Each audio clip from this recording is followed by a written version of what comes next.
बुखारी साहब, ये जो मुआहिदा है 8 दहाइयों के ताल्लुकात और फिर जनरल जिया के दौर में होने वाला मुआहिदा, उसके बाद इस मुआहिदे में क्या फ़र्क है? अभी मौजूदा मंजरनामे में क्या हम समझ सकते हैं कि पाकिस्तान सऊदी अरब के साथ ताल्लुकात में उस नहज तक पहुंच चुका है जिस नहज में माजी में हम कभी भी नहीं थे? जी बिल्कुल। ये जो मुआहिदा है इसका रीजन पे बड़ा इम्पैक्ट है और इंटरनेशनली भी इसका इम्पैक्ट होगा। और इस पर आपने ये सवाल कहा कि जी जो पहले हमारे एग्रीमेंट्स थे या पैक्ट्स थे सऊदी अरब, उसमें और इसमें फ़र्क क्या है? जी, तो माजी में भी पाकिस्तान के आर्म फोर्सेस वो उधर डिप्यूट रहे, स्टेशन रहे सऊदी अरेबिया में, और ये 70s ऑनवर्ड और इवन 80s ऑल्सो हमारे ट्रुप्स वहाँ पे रहे उनके दिफा के लिए, सऊदी अरब के दिफा के लिए, हरमैन शरीफैन के दिफा के लिए। लेकिन डिफरेंस अभी यह है कि, और मेरा ख्याल है कि ये पाकिस्तान और सऊदीया का, बल्कि किसी इस्लामी ममालिक का अपार्ट फ्राम नेटो, ये ऐसा मुआहदा है कि दोनों मुल्कों ने किसी भी मुल्क पे जो हमला हो वो दूसरे मुल्क पे हमला तस्वर होगा। तो ये एक नई इनोवेशन भी है और ये नया क्लॉज भी है इस एग्रीमेंट में। और ये सूरत हाल इसलिए कि अभी रिसेंटली जो कतर पे इसराइल ने अटैक किया दोहा पे, उससे एक अदम तहफ़्फ़ुज़ का शिकार हो गए मिडल ईस्ट के ममालिक और मुस्लिम ममालिक, क्योंकि अब वो किसी और पे डिपेंड नहीं कर सकते कि उनकी सिक्योरिटी को उनको फैसिलिटेट करेगा और उनकी सिक्योरिटी को स्ट्रेंथन करेगा। अब कतर में यूएस का एक बड़ा वहाँ पे अड्डा भी है और वहाँ पे उनका प्रेजेंस भी है। इसके बावजूद इसराइल ने दोहा पे अटैक किया और वो हमास के लोगों को शहीद करने का दावा किया। तो इसलिए अब वो ये स्मॉलर स्टेट्स थी जो आबादी के लिहाज से कम थी, वसाइल उनके बहुत थे, लेकिन वो अपने आप को इनसिक्योर फील कर रही थी। और उस इनसिक्योरिटी से निकलने के लिए पाकिस्तान की आर्म फोर्सेस सारी दुनिया में, और बिलखुसूस उनका किरदार सारी दुनिया को पता है, उनकी ट्रेनिंग, उनकी एक्सपर्टीज सारी दुनिया को पता है। और रिसेंटली जो मई में इंसिडेंट हुआ उस पर पाकिस्तान के आर्म फोर्सेस ने प्रूव किया कि उनकी बर्तरी अपने दुश्मन पे थी और वो उसको मेंटेन रखेंगे। और इसी वजह से ये एग्रीमेंट सऊदी अरेबिया ने महसूस किया कि पाकिस्तान की आर्म फोर्सेस वो आर्म फोर्सेस हैं को जो किसी भी सूरत हाल में रिटेलिएट कर सकती हैं। अच्छा बुखारी साहब, सर ये बताइए कि इस मुआहिदे के फ़वाइद तो हमें होंगे, लेकिन इस पे चैलेंजेस हमें क्या हो सकते हैं?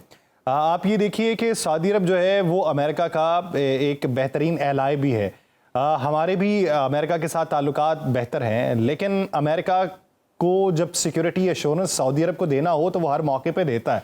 अब वो सिक्योरिटी एश्योरेंस पाकिस्तान की मांगता है, तो क्या पाकिस्तान के ताल्लुकात अमेरिका से ख़राब तो नहीं होंगे?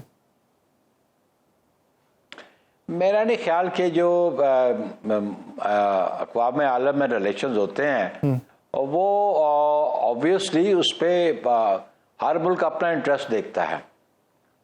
अभी आप रिसेंटली देखें कि हमारी बहुत ज़्यादा अच्छे तल्लुकात, दोस्ती हमेशा रही, हम हमेशा चाइना पे रिलाय करते रहे और माइनिंग का एक प्रोजेक्ट ऑलरेडी उनके पास है। अभी अमेरिकन के साथ भी हमने मुआहदे किए हैं माइनिंग्स के।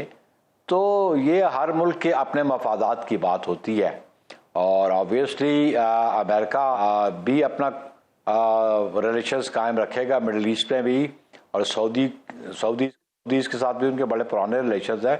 लेकिन हमारा सिक्योरिटी इशू पे एक एग्रीमेंट करना अमेरिकन इंटरेस्ट को कैसे वो नुकसान दे सकता है? सऊदीज़ में उनका जो इंटरेस्ट है उसको कैसे वो डैमेज कर सकता है वो?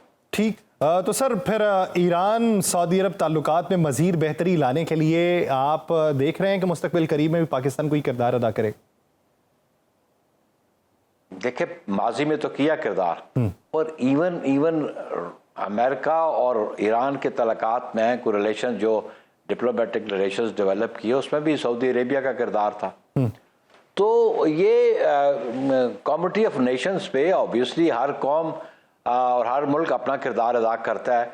और फिर मैं समझता हूँ कि नए इत्तेहाद भी क्रिएट होते हैं। सेकेंड वर्ल्ड वॉर के बाद आप देख लें कौन से नए इत्तेहाद क्रिएट हुए। ऑल्दो सेकेंड वर्ल्ड वॉर में रशिया और अमेरिका वो अलाए भी थे, लेकिन सब्सिक्वेंटली कोल्ड वॉर का सिलसिला रहा, फिर ये प्रोसेस चलता रहा, वियतनाम चलता रहा, कोरिया चलता रहा, फिर अफगानिस्तान। सो इसलिए अब वो देखें एक डायनामिक्स चेंज नज़र आते हैं। अब चाइना और रशिया और नॉर्थ कोरिया अभी जो 80 साल उन्होंने वो आज़ादी का जश्न मनाया फ्रॉम जापान चाइनीज़ ने। तो ये चेंजेस आती रहती हैं, जो हालात वक्त के हालात जो तकाजा करते हैं उसके मुताबिक अक़वाम आलम जो अपने फैसले करती हैं। अच्छा, इस मुआहिदे से जो इंडिया के अंदर उबाल उठा हुआ है, क्या इंडिया मुबालगा राई से काम ले रहा है या हकीकत में इंडिया को परेशानी है इस मुआहिदे से? देखिए जी, इंडिया के साथ भी सऊदी अरेबिया के बड़े अच्छे ट्रेड बड़ी अच्छी थी उनके साथ जी। एक बड़ा मुल्क है, एक बड़ी पॉपुलेशन है और ट्रेड के हवाले से उनकी बहुत ज़्यादा रिलेशंस थे।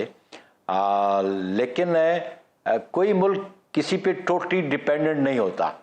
इंडिया तो अपनी खिफत मिटाने की कोशिश कर रहा है कि जो मैं पाकिस्तान आर्म फोर्सेस से और पाकिस्तानी कौम से उनको जो शिकस्त का सामना पड़ा और जिस पशेमानी में वो चले गए हैं, तो उस हवाले से वो इस किस्म की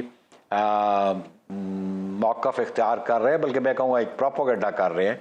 देखिए, जब आपके ट्रेड रिलेशन सऊदी के साथ थे या ईरान के साथ थे, तो पाकिस्तान तो ये भी नहीं कह सके ये कोई दुश्मनी पे उतर के आए हैं। लेकिन अब क्योंकि सऊदीज़ की ये रिक्वायरमेंट थी और मैं समझता हूँ कि मुस्लिम उम्मा की ये रिक्वायरमेंट थी, पाकिस्तान का एक बड़ा रीडिंग लोल है मुस्लिम उम्मा में, तो इस पर इंडिया को परेशान होने की ज़रूरत थी। हाँ, शायद उनके रिलेशंस जो इकोनॉमिक रिलेशंस हैं उन पर उनको कोई ज़द पड़ती हो तो उसके हवाले से बात करें।